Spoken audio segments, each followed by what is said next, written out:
This is A New Angle, a show about cool people doing awesome things in and around Montana. I'm your host, Justin Angle. This show is supported by First Security Bank, Blackfoot Communications, and the University of Montana College of Business. Hey folks, welcome back, and thanks for tuning in. Today, I am speaking with Tracy McNew, Executive Director of the Center for Asbestos Related Disease in Libby, Montana. At one point, EPA sent us an estimate that about 80,000 people during the life of the mine were probably exposed in some way. Also joining us is Card Clinic Board President LeRoy Thom. The Card Clinic provides critical services to many folks in Libby as they recover from the legacy of vermiculite mining. Tracy, LeRoy, thanks for joining me today. You bet. Thanks for having us. So tell us, where did you grow up and what did your parents do? Tracy, why don't we start with you? I grew up in Greene, New York. Well, my mom was a stay-at-home mom, and my dad did other, a little bit there, but mostly truck driving around. All right, LeRoy, how about you? So I was born in Roundup, Montana. Mm-hmm. Grew up on a ranch till my dad we moved around several places, worked construction for a few years. Ended up in Libby in 1966. So I started 7th grade there. Graduated from Libby. Spent about a year working in Spokane, Idaho, and different things. And then I went to work up at Zone Light. So we are gathered here today to sort of talk about the Card Clinic, what y'all do. Tracy, you're the executive director. You kind of rose up through the ranks of nursing. Talk about your leadership role at the organization and what y'all do for the community. In 2021, I became executive director when Dr. Brad Black retired. So he joined our board, and he's still involved, but I took that position so that he can sort of fish.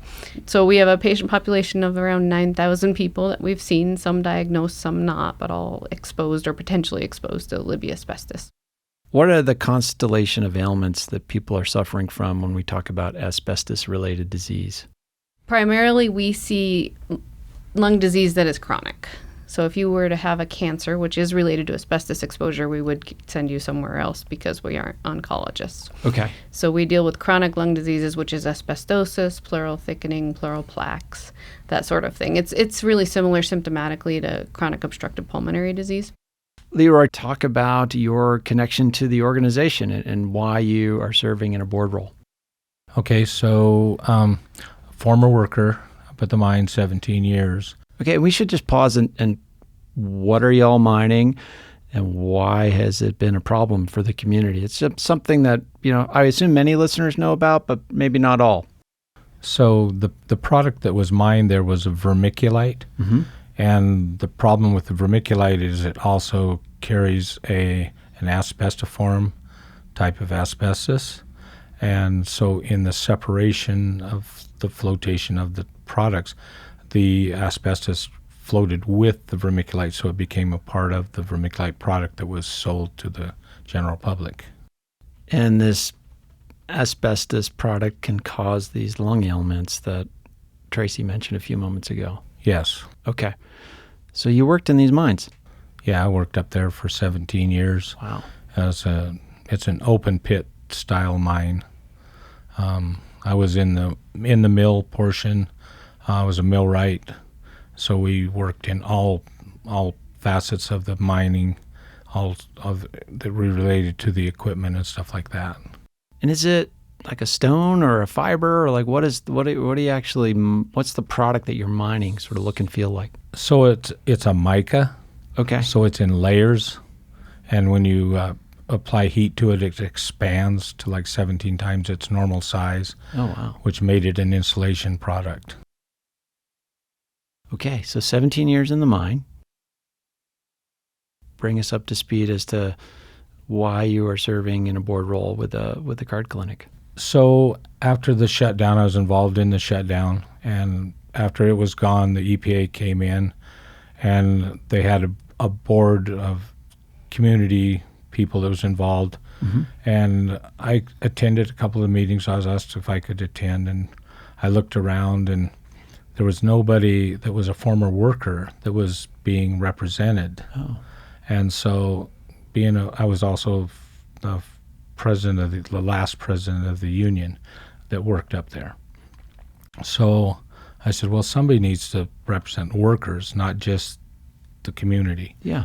And so then I joined the board, and I became a member throughout some of the other organizations. And then when the card clinic, before it was actually the card clinic, it was part of the hospital, and so I was asked if I would participate on that board, and I said yes, I would. And so from then on, we became the card clinic in around 2000, I think it was.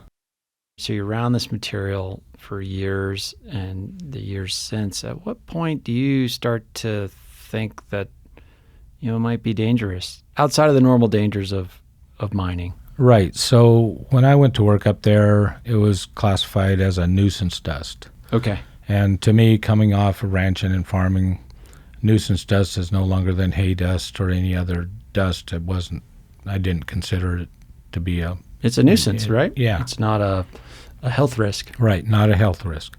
And even up through the years, until they started a smoking ban, and the company started that. And when they started that, we're going, well, why are you starting a smoking ban if this is just a nuisance and not a health risk? And that was kind of the opening of, say, well, maybe there's more to this than what we know about. Okay. Can I press on the smoking ban? Do you mean like smoking cigarettes? Smoking cigarettes. And how's that connected to the vermiculite? So people that smoke and then are presented in the dust, or with dust and in dust, I forget the multiplier of how much greater it is that you can have asbestos disease.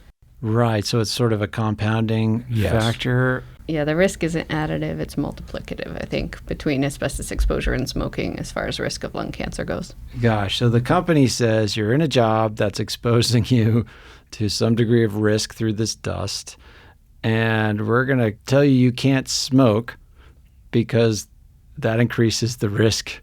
This recreational activity that you're doing outside of the work increases the risk of your work. Right. Yeah, well, we didn't know exactly. So we actually took it to arbitration. Yeah. And lost it in arbitration. Okay. And so, Tracy, when did you move to Libby, and what was your entry point with the community? So I moved to Libby in 2009 because my husband is from the area. Okay. And we moved from Atlanta, where CNN is based. And right before we moved there, the W.R. Grace trial happened, and they were found not guilty. And then on top of that, the EPA declared an environmental public health emergency in Libby, Montana. And so I moved going, oh my gosh, are you sure you want to go there? We have a baby. Yeah, in the midst of that. Wow, what a time to move. And at what point did you join the card clinic? Not long after, about 6 months later, because I'm a nurse and I had 3 part-time jobs when I first moved there, and they were hiring a full-time person at the card clinic. And so I started out as Dr. Black's nurse. LeRoy, if you're willing, talk about what the aftermath of this mine shutdown and the exposure to the asbestos, what's been playing out in the community of Libby over the last 20 years? In the beginning, when the mine first shut down and stuff like that, and then there was a EPA coming in, and there was a lot of, I would say, a lot of denial, because the W.R. Grace was a community member. Yeah. They were involved in a lot of the things that went on in the community. They donated to a lot of causes, to a lot of baseball fields, and et cetera, like, a good company would do. So people liked this employer generally? Yes. Okay. And they didn't feel initially that that they created a problem, that there was a problem, and there was a lot of denial in the community. And I think what changed the community into recognizing that there was a problem is when family members and members that didn't work up at the mine started having, getting sick and stuff like that and being able to be diagnosed that was the cause of what they had, was caused from the bringing the asbestos home in their gardens, in their yards, because it was all over the community. And so as people became more educated, then the whole trend kind of changed, And then the card was kind of recognized as that leader in the community towards taking care of people with asbestos-related disease. And how many people are we talking about here? Libby's a small community. Troy is an adjacent town, small town as well. But this is a large number of people in the community. Not only folks that worked at the mine, as you said, but other folks who are exposed to it through the air, through how it's permeated into households, and it's a really invasive substance in many ways. Yeah, at one point, EPA sent us an estimate that about 80,000 people during the life of the mine were probably exposed in some way, because we had logging and we had the building of the Libby Dam, which is a big dam, and a lot of workers came through. Mm-hmm. Libby was a much larger town, like back when LeRoy moved there, right? Right. Yeah, and as you mentioned, the timber industry, that's sort of been threatened as well, with mills shutting down and logging shutting down, at least in the wilderness area. That's been a big shock to the community as well in the previous few decades. Right. And so you're painting the picture of a town that's struggling in many ways. How does the card clinic provide services, but what's the origin story of the clinic itself? You mentioned Dr. Black a few moments ago. Talk about him and the practice that he started. The clinic started as a part of the hospital, and ATSDR, which is the Agency for Toxic Substances and Disease Registry, they're part of CDC. They came along with EPA, so they did the initial screening of Libby residents, and they found at that point in 2001 that about 18% of the people that went through the screening program had abnormalities from asbestos-related disease. Okay. From asbestos exposure. Yeah. And so Dr. Black sort of got to know all of those people from CDC, ATSDR, EPA, and realized, we need to actually, he was also our county health officer, realized that we need to follow these people and make sure that they have health care, make sure that new people are screened over time, because it can take 10 to 40 years for that disease to develop. And so something I didn't realize is that the Affordable Care Act has a specific provision addressing the Libby community and the exposure to asbestos. In fact, that provision of the law was written by our former Senator Max Baucus. What does that provision state as to how the community of Libby can benefit from some of those resources? So I had mentioned that Libby is the first and only public health emergency declared by the EPA. Yeah. So that's what that is. It's called an environmental health hazard. And the Affordable Care Act isn't specific to Libby. It's specific to environmental health hazards, which we are the only one currently, but it could actually be used somewhere else. Okay, so the law doesn't say Libby, but it says environmental health hazards, of which Libby is the only one so far. Right. Okay. Right. But it provides our screening grant, which is a 5-year grant funded by CDC that does free asbestos health screening. And then it provides Medicare for those diagnosed, and that's normal Medicare that covers all health issues, not just asbestos-related health issues. Okay. And on top of that, there's a pilot program. It's the Medicare pilot program for asbestos-related disease, and that covers anything that Medicare completely denies. So that could be if you want to stay in your house but you're really short of breath, it could be snow shoveling so that you can get to your car to go to the grocery store. We'll be back to my conversation with Tracy McNew and LeRoy Thom after this short break.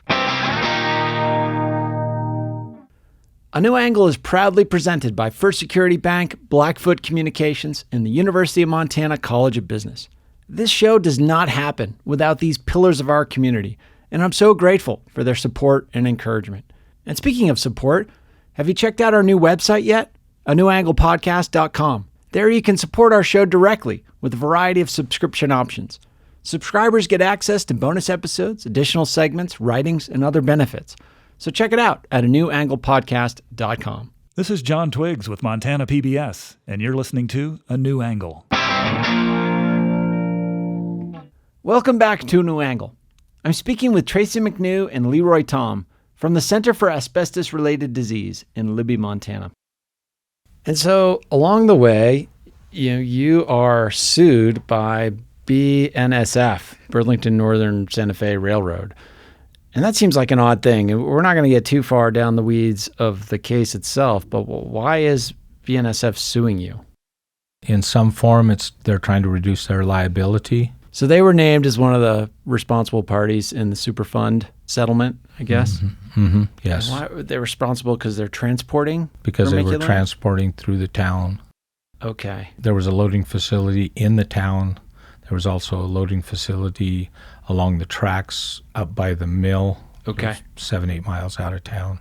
So they've found there's spillage of the whole length of the railway. Sure. On both sides of the town. Sure. So they're probably on the hook for some of this Medicare funding that eventually flows through your organization to the patients. They're trying to get out of some of that liability, so they sue the card clinic. So you all lost in court, right? And now you have filed an appeal. And in order to be able to pursue that appeal and stay open, you went through a period of bankruptcy protection. Tracy, can you talk about the decision to file for bankruptcy and why you pursued that and what it allowed you to do? The judgment after the trial last summer was pretty significant. So it was around $6 million. And Sure. We're a nonprofit, a small community-based nonprofit, and there's no way we could pay that. But we still wanted to make sure that we're there for our patients. Mm-hmm. We're doing all of the work that we're supposed to be doing. So we talked to our lawyer, and he suggested bankruptcy because that protects you to be able to continue. So we did Chapter 11 bankruptcy. Okay. So you can continue operations, yet you would get some temporary respite from paying your debtors. We just came out of bankruptcy this last month. We're sort of still in the process of coming out of bankruptcy, but Okay. The bankruptcy was dismissed in our case, which means that the judgment is not collectible. So that's going to be wonderful for keeping our doors open and making sure that we can continue to see our patients and do all the things that we need to do. So the judgment of the $6 million is not collectible. So, and it will stay that way regardless of how the appeal goes, right? Yes, that is my understanding. But you're still proceeding with the appeal because you think you're right on the law. That is absolutely right. Okay. And I know you're limited in what you can comment, so LeRoy, I'll ask you this question. Sounds like at the trial, one of the kind of critical aspects of the trial was the judge precluded or barred former U.S. Senator Max Baucus from testifying on behalf of the card clinic. Considering Max was so involved in drafting that legislation, it seems odd that he wouldn't be allowed to testify. Very odd and very concerning. I've had so many people from the community come up to me in the stores and stuff like that, and this is, how can a judge make a ruling that the most important person or one of the most important people that are involved in that case is not allowed to testify? The man that actually, in the Affordable Care Act, put that language in there, and it was Max Baucus. And why would you not allow that person to speak on behalf of the language? And so how has this gone over in the community? It has to be quite a roller coaster ride. Well, it has been, and being a member, everybody knows, I know a lot of people know me because of my business and stuff like that, and I know that I've been involved in the card clinic and stuff like that, so I've had uncountable amount of people come up to me and ask me what's going on and how's it and how can that happen, and I don't have that answer. I don't know what the judge, what made him determine what he determined, and but I know that the members of the community are not. I mean, they still trust in the card. That's the thing that's most important to me and to us, is the people within the community still trust in what the card is doing. Because of your decision to file for bankruptcy protections, Tracy, you've been able to continue treating these people as per normal, right? That's true, yes. Because of the bankruptcy, most people think that bankruptcy means you're closing down. Right. Yep. So we have had a little bit of a struggle just letting the world know we're still open, we're still here to treat people, to do screening, that sort of thing. Would you be willing to speak to the kind of the finding in the case about the so-called fraudulent claims of the 337 cases? I will say that the jury made that decision and that you don't know exactly what the 337 are. So they don't tell you that these are the 337 that we identified. Not only do they not tell us, we specifically asked and we were told that we can't ask. But based on the number, we believe that these are people who were diagnosed not by the card clinic, but we send all of our images. That's how you diagnose an asbestos-related disease, is through a CT scan or an X-ray. Okay. So those images get sent to expert readers who have lots of experience looking for pneumoconiosis or lung disease from dusts. And those people can find abnormalities on the images. And so our interpretation of the law is that those people were qualified for Medicare. So we've changed how we do that, but we are keeping a list in hopes that we win the appeal. So to be clear, like you all followed the law to its letter as you interpreted it. Correct. Right. And I would presume you're not just you and Dr. Black making these interpretations. I would assume you had some legal counsel telling you that, this is the right way to follow this legislation. I mean, that's not the case, unfortunately. I wish it had been. But I will say that, our staff back then, it was before I was part of CARD, or at least part of the leadership at CARD. Yeah. Our staff worked closely with the senator's office when the legislation was being written, so there was never any question about how to interpret it. Sure. So there was not a need for legal advice. The person who who wrote it told you what to do. Exactly. So there's a case right now that's been brought forward from a person that was denied, and based on the language, that's been reversed to that person. Okay. Of one of those 337 people. So what about these 337 people? Are they kicked off of Medicare? Or you said you weren't able to know who they are, but are they still getting care or allowed to get care? I mean, they probably have needs of some sort. Right. Yeah, nothing has happened with that. Medicare didn't kick anybody off or anything like that. So that's really, really good for our patients and our community. And what other remedies do folks in the community have? I mean, LeRoy, you've talked about how you've represented the workers through the union and other mechanisms. How are folks that either worked in the mine or have been exposed to the asbestos just by living in Libby, how are they getting help? It's a process. Go through a diagnosis. Mm-hmm. They go through the procedure, and generally at the CARD clinic, because that's the most recognized. And from them, through diagnosis, then they then go through the process of getting the proper health care that they need and getting the through the Medicare. Do folks feel like they, outside of this lawsuit, do folks feel like they're generally being taken care of, or what's the general sentiment? From the community perspective, they've been very well taken care of, because the CARD has been to bat at every turn and every step of the way to try to help patients get the proper care. The community itself is very supportive of the CARD. What does treatment for asbestosis kind of look and feel like? I know it probably varies, but what do the general treatments kind of look like? Yeah, it can be a little bit depressing because there is no cure. Yeah. So it looks like a lot of don't smoke, make sure you get your vaccinations, come in so that we can look for problems like lung cancers developing, symptomatic treatment of respiratory issues, so inhalers, nebulizers, oxygen, that sort of thing. And then some people even need pain management. There's pulmonary rehabilitation that people can go through. So the more active and the better diet you have, right, the better your lung function's going to be, no matter whether you have a chronic disease or not. Sure. And I suppose I should have asked, what are the symptoms that are often presented? And LeRoy, do you experience these symptoms? So I worked there 17 years. I have pleural plaquing. Explain what pleural plaquing is. So it's a plaquing in the pleura of your lung. Okay. Started out when it was first diagnosed. I had plaquing in one lung. Now I have it in both lungs, so it's expanded itself.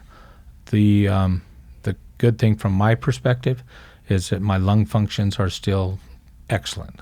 Okay. I never smoked, but I was involved up there at the mine in the dirtiest of conditions. I consider myself one of the fortunate ones. Yeah. Because I have friends that worked up there for 5 years and are complete on disability. Mm. And their lung functions are on oxygen. I say it affects different people differently. I had a friend of mine that was on oxygen, and this is back before I became really involved in it. Mm-hmm. And stuff. And I had a friend, and I thought, oh, geez, why is he on oxygen? Is this just, does he really need to be on oxygen? You kind of question it. And then about 6 months later, he died. That was the real eye-opener for me.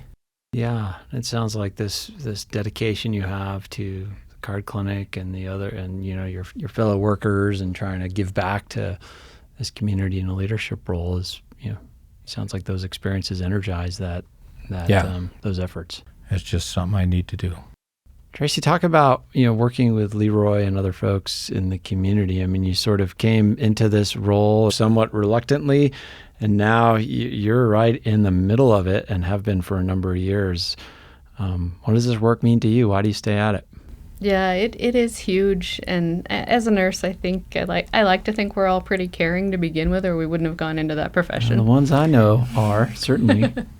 But when you start working with the patients, when I first started working, I was one-on-one with patients. Okay. And so you get to see people. I mean, I ended up having to tell one person that it was probably a lung cancer, and then working with him for the next 2 and 3 years while he was going through treatments and that sort of thing. And it's heart-wrenching, and people don't understand how or why, especially when it wasn't working at the mine. It was just environmental exposure. Yeah. So you really begin to, it would be hard not to care. You have a legal appeal pending. You've come out of bankruptcy. People hearing this that are learning about this trial for the first time, and maybe learning about the card clinic and the work you do for the first time, how can people who want to help? How can they get involved? What are your needs? How can the community help you at this point? I think getting the word out that we are still open. Yes. Building trust. If there's a question, we are an open book. They can ask our board members, they can ask our staff, and we will tell everybody exactly what they're asking for. We're a nonprofit, we have to be an open book. So just getting the facts right. If there's ever a question of, what happened and why, we're more than happy to show any documents needed or anything else. LeRoy, what do you think about this? What would you like people to know and learn, and how can they contribute to the organization and the community as you see it? The support from the community has been really great. Like any nonprofit, you're always looking for funding sources. Yeah. And, if there was an entity out there that was so desired to help fund the card, well, we would certainly appreciate it. It's been a good, for me, it's been a good thing to belong with the card and stuff like that. And through the good times and the bad times, and we're still here. Yeah. We've always taken the high road, and we'll continue to do so.